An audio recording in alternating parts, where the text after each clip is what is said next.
Kia ora everybody, good afternoon.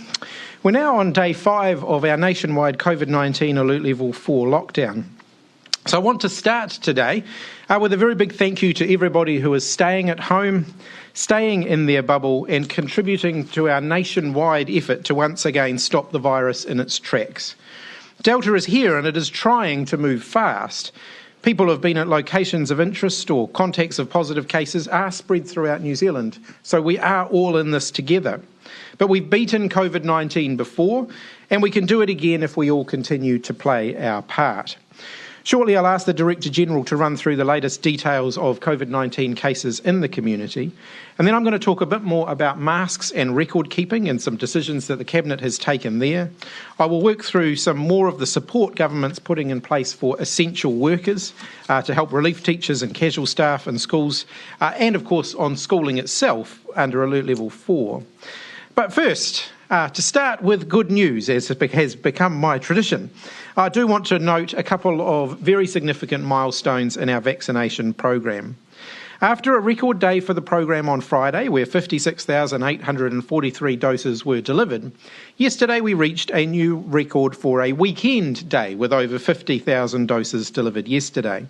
And today we celebrate 1 million New Zealanders being fully vaccinated against COVID-19.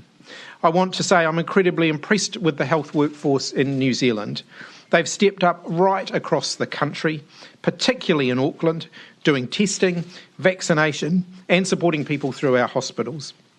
They continue to deliver incredible numbers that we can be proud of. I also want to acknowledge our pharmacies, our GPs, our hauora providers who have been really ramping up their vaccination and testing to meet the current needs. Yesterday, 52,106 doses of the Pfizer vaccine were delivered. 36,478 of those were people entering the vaccination program for the first time. 102,243 new bookings were made yesterday. That means that 73% of New Zealanders over the age of 40 have either had at least one dose of the vaccine or are now booked in to get one. Drive-through vaccination centres are being stood up around the country as DHBs put in place their Alert Level 4 vaccination plans.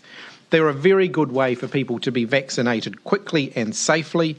The largest of those centres is in South Auckland. That opened this morning. It has a capacity to be able to deliver 2,000 vaccinations per day. I'm told that so far they've been doing so well they've opened up space for another 1,000 appointments. You do still need to have a booking to go to a drive-through vaccination centre, and some centres have been reserved for our essential workers who we want to provide the opportunity to be vaccinated. So go on bookmyvaccine.nz to see the availability of vaccinations nearest to you. More good news, another 382,500 doses of the Pfizer vaccine arrived in New Zealand yesterday, meaning we have over 750,000 doses on hand. So our vaccination program can scale up without having to worry about running out. So if you're 40 plus or you're in one of our other priority groups and you haven't made a booking yet, visit bookmyvaccine.nz today and make sure that you reserve your spot. A quick reminder, and a very, very important one. If you are a contact and you are self-isolating, you should not leave your house, and that includes going to be vaccinated. If you have a booking, please call the vaccine booking number or go online to bookmyvaccine.nz to change or to delay your booking. If you are a contact and you are self-isolating, please do not go to a vaccination centre. You will be able to rebook. You will also be able to rebook if you are a contact of a community case. So you should also avoid going to the supermarket or to the dairy on your way home from going and getting a COVID test. Please get someone else to do your shopping for you and to deliver that to you in a contactless way if you are at home and you are isolating. Dr. Bloomfield. Thank you, Minister. Kia ora koutou katoa. So today I can report there are 21 new positive cases of COVID-19 in the community, taking the total number of confirmed cases in the current Auckland community outbreak to 72. All cases have been or are being safely transferred to one of our quarantine facilities.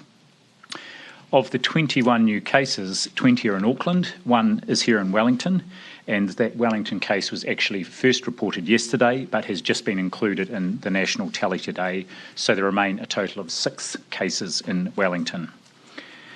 61 of the cases are now confirmed as part of the Auckland cluster, with the remaining 11 under investigation to confirm a linkage to the outbreak, either epidemiologically or through whole genome sequencing or both, but initial assessment in most cases show an obvious link. Public health staff are obviously rapidly interviewing the new cases to establish how they were infected and any further details of their movements and possible locations of interest. That information will be released as it becomes available. In addition to the community cases, there are 3 cases to report in managed isolation today. ESR continues to run the whole genome sequencing daily on samples taken from all new cases to support our ongoing investigation. Reporting today on 17 of the cases shows that all have genomic links to the Auckland cluster, and that includes the University of Auckland student who travelled to Wellington late last week. As the genome sequences are all largely identical, there is no additional information as yet from the genome sequencing as to the direction of infection between cases. On contact tracing, the number of contacts has increased significantly, something we had expected as we identify more cases and locations of interest. As of 9 o'clock this morning, 8,667 individual contacts had been formally identified, and we expect that will continue to increase through the day as further records are fully processed. Virtually all of those contacts are considered close contacts, so are receiving regular follow-up. Of them, 4,124 have already been formally followed up and are self-isolating, and a third have already returned a test. Work is underway to contact the remaining 4,500 or so contacts, and most of these were identified yesterday as a result of recent high-exposure large events. From today, contacts who are self-isolating can choose to send their daily health and wellbeing information via an electronic survey, that is email rather than phone call daily. These people are all initially contacted by phone, and if they opt to go for email welfare checks, then they can do so, which helps free up capacity in our contact tracing teams and further speed up the process. On locations of interest, from today, new locations of interest will be published every 2 hours. If there is a significant or urgent location of interest, that will be published immediately. There are already more than 280 locations of interest identified across the motu. And we have also launched a new online search feature to make it easier for people to check for locations of interest. That is alongside the map as well. There was a small glitch in the system earlier today when the table was updated. The last updated date reset to today's date, and that is now been corrected. And from here, the last updated date will continue to update on a daily basis, but it won't change unless there is new information. As well as moving to the automated system, some locations of interest that were previously removed, that were dated from prior to the 7th of August, were republished this morning, but those have now been taken down again, and those are no longer of concern. Now, several of the new cases announced to date are linked to a church service at the Samoan Assembly of God Church in Mangere in Auckland last Sunday, the 15th of August.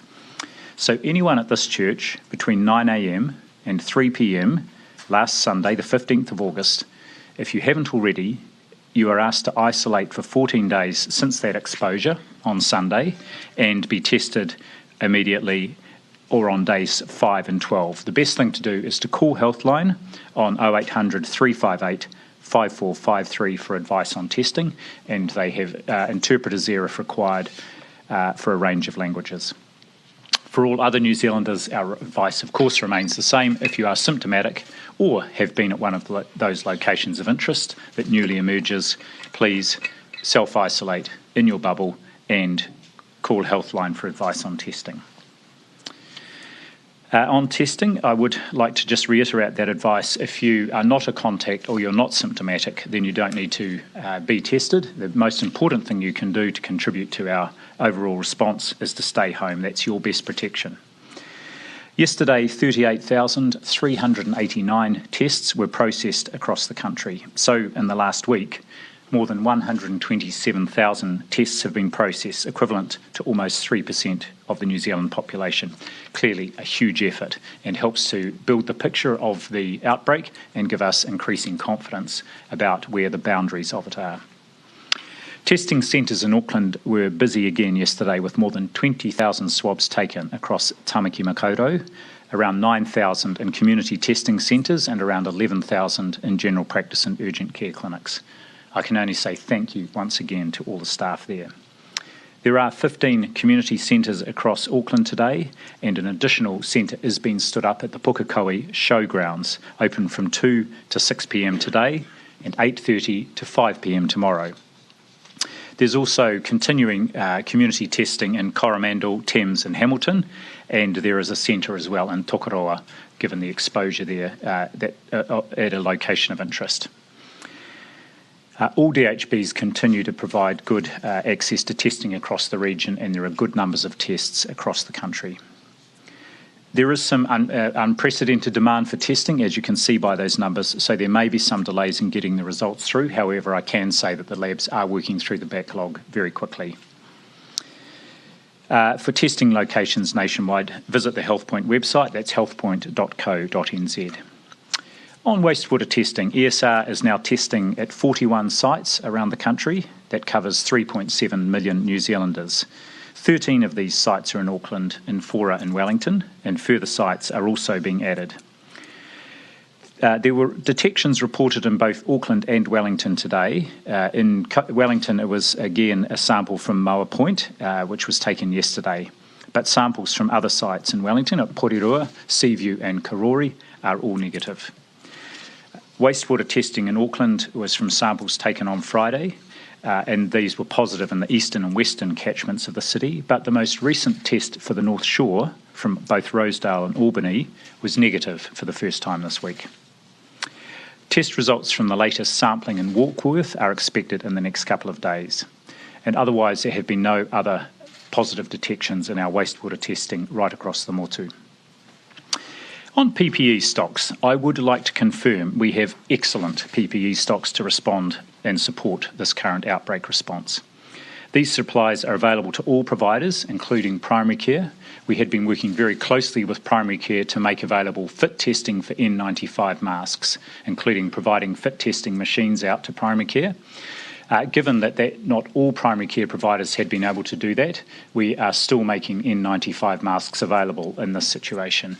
We have a good system for people to be able to order the PPE they need, and that includes in aged residential care, and the feedback we are getting is that there are no problems there.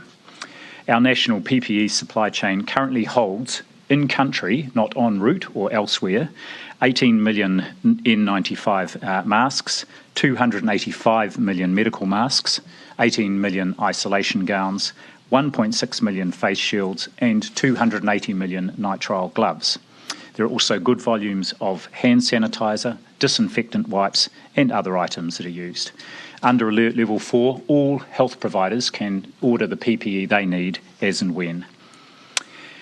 An update on the situation in our hospitals. North Shore Hospital's emergency department opened again at 4 p.m. yesterday for adults. In the meantime, paediatric children's emergency department is being diverted to Waitakere Hospital, which is the DHB's primary child healthcare site until further notice. As at 7:30 this morning, 1,191 Waitemata DHB staff had undergone testing, both on-site and at community centres, and all returned results are negative, with just 19 results still pending. There were 171 staff who were potentially in contact with the positive patient at North Shore Hospital earlier in the week, and 109 of those have returned negative swabs so far. Overall health system capacity is good across the Motu. Hospital occupancy is around 74% on average, ranging from 52% to 89%, while intensive care unit occupancy is just over 50% presently. It is very important that anybody who needs care for any reason seeks it. Do not delay. All health services, including ambulance services, primary care and hospitals, are operating safely under Alert Level 4 protocols. On the vaccination program, there was a change to the program today such that the minimum wait time after a vaccination is now 15 minutes instead of 20 minutes. This is based on advice from our COVID vaccination technical advisory group and is consistent with the approach in a number of other countries, including Australia and the United States. I myself was one of the first people to have the benefit of that slightly shorter waiting time this morning. It is the standard wait time, as I said, actually in both the UK and the US. Finally, on a separate note, as the Minister said, and I want to reiterate this, some people are going for their COVID vaccination after or while a test, or on the way home, or while waiting for a test result. Please don't visit the pharmacy or the supermarket or the petrol station. It's very important, and the most important thing people can do if they need a test or have had a test, that they isolate until they receive the test result. Thank you, Minister. Thank you. We're all getting used to wearing our masks when we're out of the house for essential travel or for doing our shopping. I appreciate it's not what we're used to, but we are all getting used to having our masks. I'd like to remind everyone it is mandatory to wear them when visiting Alert Level 4 businesses and services. Ministers have also decided, based on advice that we've received and we've been working through over the last few weeks, that record keeping, such as scanning with the COVID-19 Tracer app or manually signing in, will become mandatory for most events and businesses at all alert levels. It's clear that when people use the app or manually sign in rather than relying on their memory, contact tracing can happen much more quickly. And as we know, particularly in light of the situation we're facing with the Delta variant, speed means a lot. So we know from our own and from overseas examples that an outbreak of COVID-19 can be extremely difficult to trace and contain without people having a good record of where they have been and who they've come into contact with. So it will become mandatory to make a record of where you have been and the sorts of places where people gather consistently and in large numbers. That includes cafes, restaurants, bars, casinos, concerts, aged care facilities, healthcare facilities, barbers, exercise facilities, nightclubs, libraries, courts, local and central government agencies and social service providers who have a customer service counter. Places where records are already kept and people are already required to sign in, like gyms and some workplaces, won't need to adjust what they are already doing because they are already complying.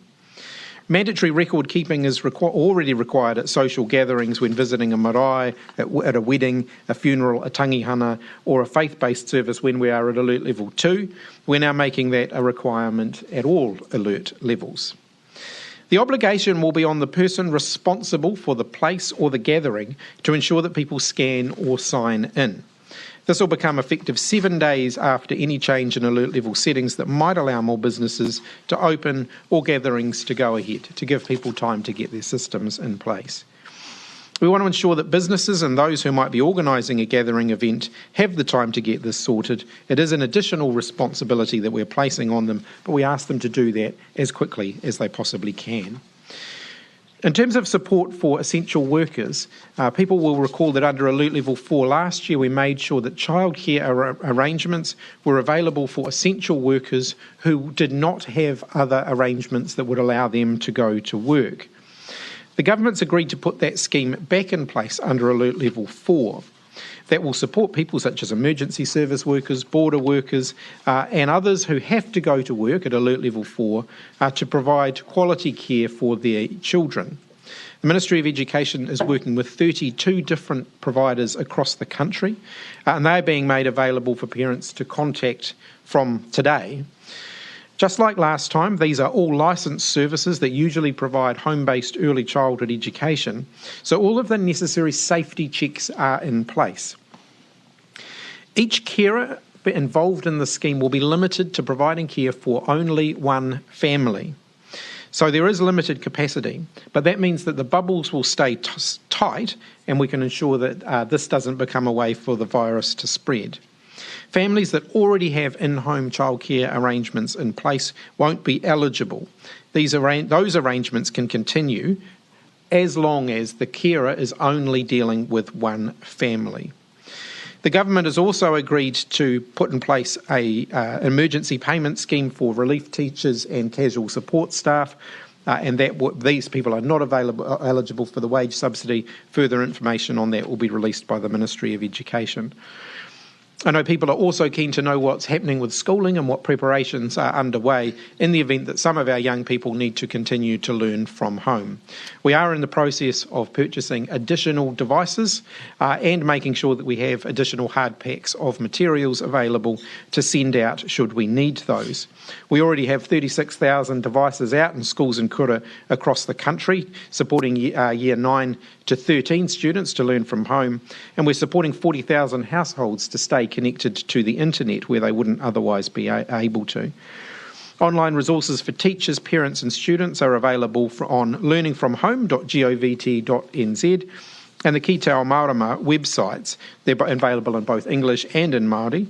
The on-demand content from the home learning and Māori Reo Māori TV stations that were set up during the last lockdown continue to be available to TVNZ on demand. If we do need to extend the use of those services, we will be able to stand up those Learning from Home TV channels again and add new content if that's necessary. I want to finish by reiterating what the Prime Minister said yesterday. Remember to look out for your friends, neighbours and your family. Do they need supplies? Are they lonely? Drop them a text, give them a call. Do check up on them. Hearing a familiar voice or just listening can help people to feel connected and cared for. It's a small but important thing that we can all do. Please stay in your bubble. You just need to look across to our friends in Australia to see how people flouting the rules can drive ongoing transmission within the community. That would keep extending lockdown further, as it has done in Australia. If we all stay in our bubbles, if we all resist the urge to travel unless it's essential, however tempting it might be, then we can we can all contribute to getting through this. The vast majority of New Zealanders are doing the right thing. I want to extend a very warm thank you to all of you for that. The last thing that we want to see is post-lockdown transmission, so keep it local, wear a mask and keep your distance. When buying your groceries, wear a mask and sign in using the app or the book. And the next also just a final reminder, the next press conference will be at 3 o'clock tomorrow after Cabinet has made decisions on alert levels. Jessica. So how long should people expect to stay at level 4 lockdown for? Look, there's still a whole 24 hours worth of information together, and we do make those, we do get the latest information together right before the Cabinet meeting so that we can make that based on the latest data. And I think we've always indicated before, regional boundaries are a possibility, so that not everyone will stay at the same alert level right the way through. As we get a better handle on risk, and we will know even more in 24 hours than we know now, there's potential for movement. Now, that movement may not happen immediately, but we may be able to signal it. I don't want to foreshadow any decisions we might make tomorrow because, as I've said, we've still got 24 hours worth of information together. The South Island is an obvious one. Would you consider siphoning off some of the areas in the North Island as well? Obviously, Wellington and Auckland have been the main hotspots, but is there a possibility that some regions in the North Island could also be separated? What I can tell you is that our planners, for some time now, have worked up a whole variety of different scenarios for different challenges up and down the country, and that includes a variety of different regional boundaries that could be applied, whether it's a regional boundary for Auckland, a regional boundary for Auckland and the Coromandel and the Bay of Plenty and Waikato, a regional boundary for Wellington. These are all possibilities that are on the table, but what I would say is we will give people plenty of notice at such time as we are, looking to move if we were to do that. I really don't want to preempt what we might end up with tomorrow because there's still more information to gather. That Assembly of I'll let you God, finish that, Jessica. with that Samoan Assembly of God church service that you highlighted, how concerned should we be about that? Is there a possibility it could be a super spreader event, how many cases are linked to that service? I'll let Dr. Bloomfield comment on that. One thing that I would just note about this particular group of cases that we are dealing with is we are seeing more large events and more large gatherings in this than in any of the outbreaks that we've dealt with before. And so that is meaning we've got many more contacts than we have before. That, of course, does put the system under pressure. Thanks, Minister. I just want to reiterate that point, that actually it's one of a number of large gatherings, and we've got several schools, large schools also involved. So this is a priority for our contact tracing efforts. And what we have seen in the past is, of course, the Pacific community leaders are very good at mobilising the community to get tested, and this is coming through in our testing results. So by far the highest rate of testing is amongst our Pacific community, and we want to encourage that because by getting tested we will identify any cases. But certainly there is a number of cases now around that event, including 3 of our cases down here in Wellington who had been at that event in Auckland. That the church service, there's the schools. What are the other big events that need to be highlighted and prioritised, like we talked about?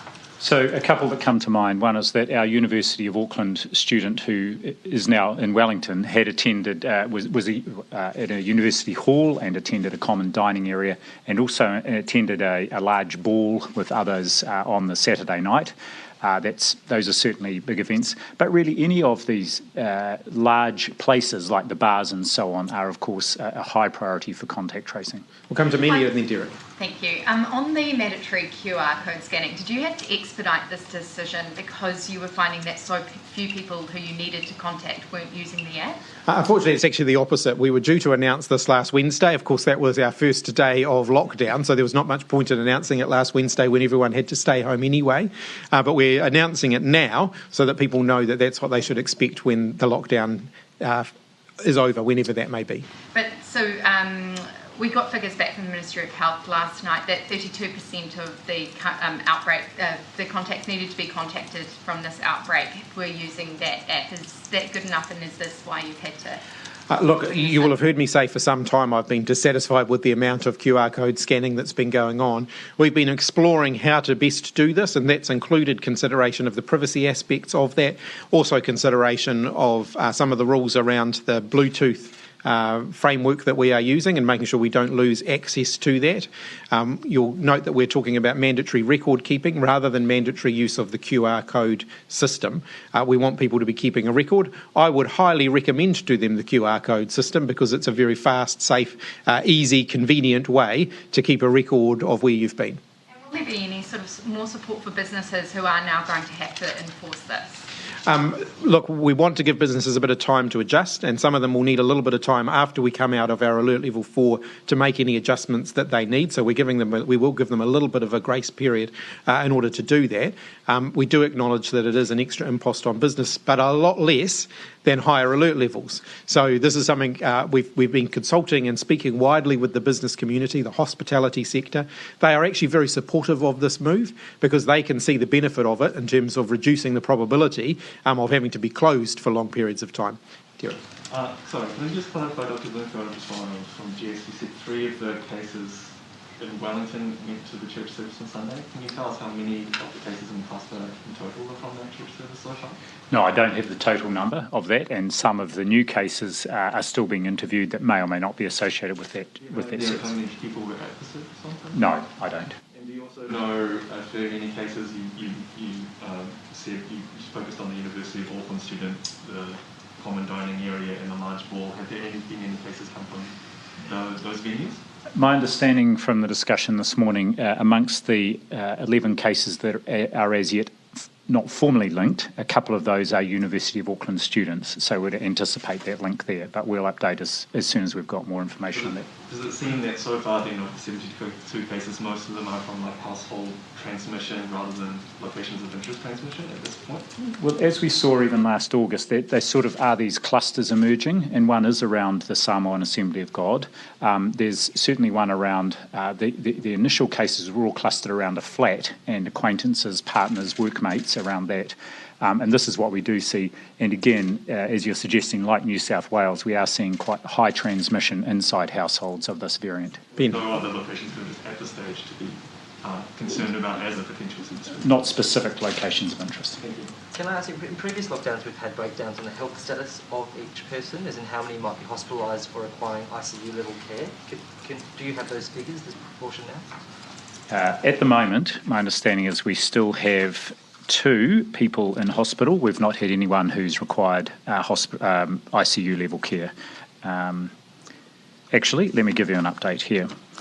Sorry, we have 5 people, none of whom are in ICU. And Minister Hipkins, do you have an update on the source investigation and how the virus might have leaked from MIQ Fest to the working period? I can say that the source of investigation remains an investigation. So we are running down every lead that we possibly can. We haven't got a confirmed hypothesis at this point. I'll invite the Director General to make a comment as well as if he wants to. Thanks, Minister. One comment just to start with is the 4 cases from the Crown Plaza are all included in this outbreak amongst the numbers, so they're considered as part of the outbreak.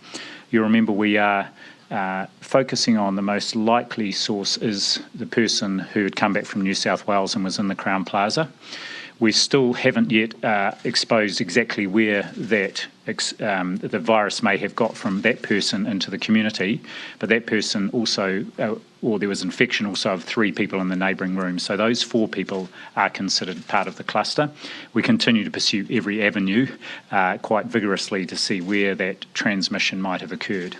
Have you had test results from the 408 odd people at the Jet Park and the Crown Plaza, the workers? Have you had those test results? Actually, I think those were all back a couple of days ago. If they hadn't been tested in the preceding 48 hours, they were all retested and all those results negative. The feedback that we've had so far is that a transmission to staff and then staff bringing it into the community at this point is almost ruled out as a possibility. We'll come up the back, Joe.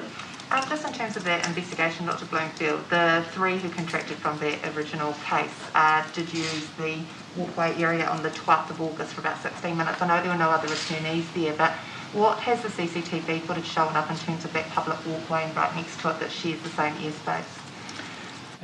Yeah, my understanding is, the Minister will correct me, is that that showed 3 people who had used that public walkway who possibly were there at the point in time when this person who we think is the source of the outbreak was being moved into the hotel. The team is working with the police to identify and follow up each of those people just to see if they may be part of the existing outbreak. It's an active line that you are looking at the moment. Yes. Can I also just ask too, in terms of the health advice around using a vehicle for exercise, there seems to be some confusion in terms of the police and how they're pursuing it versus the health order. Can you just clarify that for people, please? I'm very happy to comment on that. People can exercise if they can't. You can get in their car to drive to somewhere to exercise if they can't exercise, right beside their home within walking distance. But they shouldn't be travelling miles to go to the beach or to somewhere that's a long way away. So if you're living on a hill, for example, and you have children and you need to take them somewhere flat, you can use your car for that. If you're elderly and you need to go somewhere flat, you can use your car for that. If you're in a high density area and it's not safe to exercise around where you are, you can use your car to get to somewhere where you can exercise in a way that's socially distanced from others. But we don't want people travelling across town. So it should be to the nearest place that you can go. In terms of what you saw then, there was obviously time lapses and things that came up yesterday, a beautiful day in the capital. I mean, are you happy with the amount of activity and what you're seeing at places like the waterfront and the same for Auckland as well? Look, it is a challenge in higher density areas for people to get outside and to spread their legs when they are when they're surrounded by other people. And so in some cases it might be more sensible for them to drive a short distance to get to somewhere where they can be further away from other people. Key things: wear a mask when you're, if you just can't get away from being around other people. Maintain your distancing as much as you possibly can. And if it isn't safe to do that, like if you can't keep away from other people, then think about whether or not you really, really need to do that. What about mountains? Are there any MPs or ministers who have been identified as close contacts, given there are a large number of close contacts now? No, not so far. I'm aware that people ask questions. I think it was yesterday about the University of Auckland, where the Prime Minister, the Deputy Prime Minister, and myself were there on Tuesday. I can confirm we were visiting a construction site there. None of the case investigation has indicated any potential risk of any contact at that point. Please, further to Joe's question, there are lots of people out and about that aren't wearing masks. Why not just make mask use mandatory when you step outside your home, given the high transmissibility of Delta? When people are exercising, going for a run, for example, I acknowledge that wearing a mask is not necessarily a practical option. So they should be doing that where they can be well distanced from other people. And by and large, we're seeing good compliance with that. We'll come down the front here. When it comes to record keeping, can you just clarify what the maximum penalty will be and what the enforcement will look like for businesses? So it will be a penalty in line with what we currently have under the COVID-19 Public Health Response Act, which varies from $300 to $1,000 depending on the circumstances. I want to foreshadow at this point we are reviewing the penalties. Any change to that would require legislation through Parliament, which clearly we can't do right at the moment. But at the moment it would be consistent with what's allowed for in the Act. For enforcement, are you worried that businesses will be the brunt of patrons that are perhaps frustrated with the rules? Or Look, I acknowledge that we are asking more of businesses here, but I think the feedback we've had from them is that they're eager to get some clarity around this. They know what a benefit it is, and they also know that it will help to avoid them having to stay closed for longer. So we're getting good feedback there. My message to everybody is where businesses are enforcing a legal requirement, don't take that out on the businesses if you're dissatisfied with that. Make sure you are complying. It is ultimately a legal requirement and the businesses are just doing what they should be doing. How are vaccine stocks, particularly given the ramp up the last few days, how are vaccine stocks? When's the next lot arrive? Is there any chance that we're going to get close to zero? So we're getting weekly deliveries in. We've got about our weekly delivery arrived yesterday for next week, so it arrived a little bit early. That's good. We've got about 750,000 in the freezer at the moment, either in the freezer or in distribution at the moment. So that means that at our current rates of around 50,000 plus a day, if we can continue at that rate, there's no risk of us running out before the next shipment arrives, which will be within the next probably within the next 10 days. They have actually been arriving a little ahead of schedule. They normally arrive on a Monday or a Tuesday. They arrived yesterday. Are the shipments now? The shipments are generally over 350,000 doses, so at a 50,000 dose a day rate, we're getting enough in to replenish our stocks each week, and we have actually got a bit of a buffer there, as you can see. Can I just clarify? Now we'll come. In Sydney, they've been reporting the number of people who have been out in the community while infectious. Is that something you consider doing here? I'll ask the Director General to comment on that. It's something we might move to start doing. At the moment, the expression of that is, of course, the locations of interest. Many of those will predate the start of the lockdown, but certainly as we move into a period where we would expect the number of locations of interest to drop, we will look at reporting whether any of those new cases have been out and about in the community, other than for just trips to the supermarket or the pharmacy, or, for example, if they're essential workers and may have been at work. Yeah, and in terms of our cluster, do you know how many people who are contacts of cases have been essential workers and might have been out and about? No, not at this point, but what I would say is our teams are absolutely prioritising any of the contacts who are essential workers, so that's where the priority goes first, to get them at home isolating. Okay, just to follow up about considering how easily transmissible this is within our home, how many people have taken up the opportunity to go into a managed isolation facility because they can't self-isolate away from their household? Do you have the figures on that? And how are you making sure that people who are self-isolating in their homes, how do you make sure that they are keeping that distance and doing the best they can? Look, I don't have the latest numbers on people who have taken that. From this morning's report, just a few. Yeah. But that option is open there, so there are a few people, less than 10, who have taken up that option of going into a managed isolation facility. In terms of inside the house, we really do rely on people to keep their other whānau members safe, and of course they get advice around how to do that. There's some quite good guidance around how to make sure you are self-isolating safely within your bubble. If I could provide some clarity too, we have dedicated quarantine for those who have tested positive for COVID-19. We have around 270 rooms available for that. Only about 70 of them are occupied at the moment, so we have plenty of capacity for positive cases to be isolated through our quarantine facilities.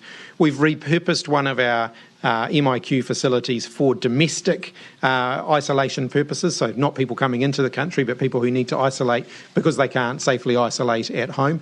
That will accommodate, that's got at least, I think it's about 250 rooms that are available should we need those. So there are rooms available for people should they need to be isolating. Actually, just sort of on this point, can you please just clarify specifically what the rules are for a close contact who is self-isolating in a house with others? I might ask the Director General to run through that. Well, anyone who's self-isolating should self-isolate within their bubble. In other words, not put other people in their household at potential risk. So this is one of the ways also that we can avoid potential spread within households, particularly until they have returned that negative day 5 test. So that's them just staying in their bedrooms essentially and the rest of the household going about business, or the entire household needs to essentially self-isolate and not leave until that person gets their test back? It's the former. However, we are asking, yes, people who are household contacts of someone who is a close contact. So 2 things. Within the household, the close contact should be isolating separate from other household members.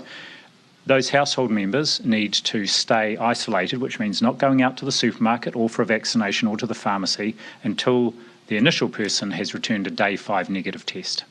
Minister, is mountain biking an appropriate activity during level 4? Look, we would encourage people not to engage in things that are high risk. So if people are biking away from home, it's nearby, it's safe, and there's not any risk of them, being injured and therefore requiring assistance. A bike ride can be a legitimate form of exercise, but I'm very mindful of the controversy around this. So I'd encourage everyone just to be cautious, stay close to home, don't do anything that's risky that might then result in you needing to get assistance. Can I ask you a question also about vaccination rates in prisons too? We understand that there was a pause, that the prison population was told to pause their vaccination rate.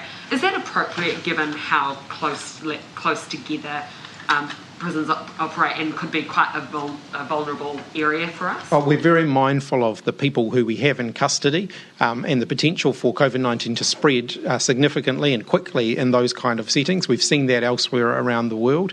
It is one of the reasons why we have had a vaccination program in our prisons. I don't have the latest numbers with me, but I'm certainly happy to get those for you. Hold to pause then. Look, I will have to come back to you on that. I don't have that information with me at the moment, but I can certainly get it for you. Just go back to the domestic isolation facility. Is that one in Wellington or is it in addition to the Jet Park in Auckland? That's in Auckland. There's the Holiday Inn in Auckland near the airport, which we'll be using there.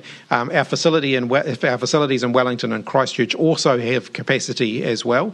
They'll be in dual-use facilities though, where we separate out different wings of the facilities for different groups. And can I just have a bit of clarification just for people who have their second COVID vaccine booked in 3 weeks later with the new guidance? Should they be changing that, or should, as we're in the middle of a pandemic, should they be keeping that booking? No, they don't have to. So people who were already booked when we extended the time frame from 3 weeks to 6 weeks, they can continue to get their second dose at 6 weeks if that's what they wish to do. They are, of course, welcome to rebook for 6 weeks later, 6 weeks after their first dose, if that's what they want to do. But they don't have to rebook. Is there any difference around the efficacy of the vaccine between those two timeframes? Look, when we made the decision, the advice that we had overall was that a 6 week gap rather than a 3 week gap resulted in as good, if not slightly better, effectiveness of the vaccine. So it really is up to those people to make a call as to whether they want to shift their timing. They don't have to. Thank you. Are the 10,000 people who are close contacts getting the daily calls that have been the norm for people in self-isolation? And do we have the health staff to do this? Yes, so the normal process is they get daily health checks, and we have staff across all our public health units now. They're at their 100% of their surge capacity. The Healthline, Whakarangaro, also does a lot of those outbound follow-up calls, and we have other providers that do that too. But in addition, as I said earlier on, we are moving those people who are happy to have that check done just by filling in an email survey and sending that in each day. A couple of questions from Mark. Has Apple and Google said this approach is okay in terms of the mandatory scanning, and whether they'd pull their support for Bluetooth tracing, because they'd previously indicated that they would if it became mandatory? And will you consider legislation prohibiting that scanning and sign-in data from being used for anything other than contact tracing? The advice that we've had is that Apple and Google are okay with a mandatory record-keeping requirement, but wouldn't be comfortable with a mandatory use of the COVID Tracer app requirement. While most people will use the COVID Tracer app as their way of keeping their record, we're not making that a requirement. We are making it a requirement for people to keep a record. So some of our community do already pen and paper. They keep a written record of where they have been, and that is perfectly acceptable for them to do. In terms of the legislative change around whether we would prevent that information being used for other purposes, we haven't considered a legislative change at this point. We have been clear that we would not envisage it being used for any other purpose than contact tracing. That is the purpose for which it is collected. We would not envisage it being used for any other purpose.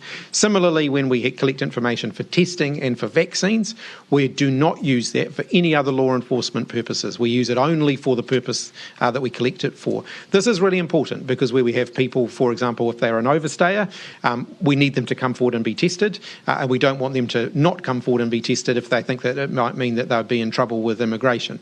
So we're very clear, where we're collecting information for COVID-19 purposes, that is the only purpose that we will use that information for. It is really important that we get everybody sharing the information we need them to share, to make sure that our response is as robust and strong as it can be. We're going to leave the press conference there. So just recapping the key points from the COVID Response Minister and the Director General of Health, if you've just joined us. There are today 21 new cases of COVID-19 were announced, bringing the total number in this current cluster to 72. All but 11 cases have been linked to the same cluster. The others are still being investigated. Now, 66 of the cases are in Auckland and 6 are in Wellington. 1 million New Zealanders have now been fully vaccinated from COVID-19.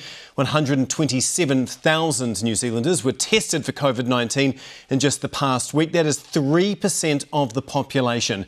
And around 380,000 additional doses of the Pfizer vaccine have arrived in the country just yesterday.